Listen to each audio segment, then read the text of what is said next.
అందరికీ నమస్కారం. ఇది జ్యోతిష్యానికి సంబంధించినటువంటి వీడియో.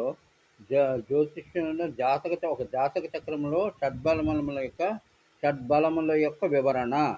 అయితే ఈ షడ్బలములు ఏమిటి అన్నది ముందు తెలుసుకుందాము. స్థాన బలము, రెండవది దిగ్బలము అంటే దిక్కులను బట్టి, తర్వాత చేష్టాబలము, 4 కాలబలము, మూడవది దృష్టి బలము, ఐదవది నైసర్గిక బలము. ఇలా 6 బలాలు ఉన్నాయి. అంటే షడ్బలములు అనగా జాతకానికి గ్రహాలకి ఉన్న సంబంధం తెలియజేస్తుంది.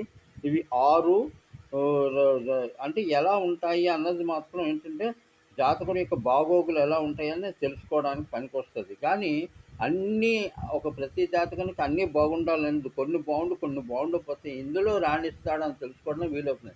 శక్తి, యుక్తి, వినియోగం అనేటువంటిది తెలుసుకోవడానికి ఈ షడ్బలములు చాలా బాగా ఉపయోగపడతాయి. అంటే ఉదాహరణకి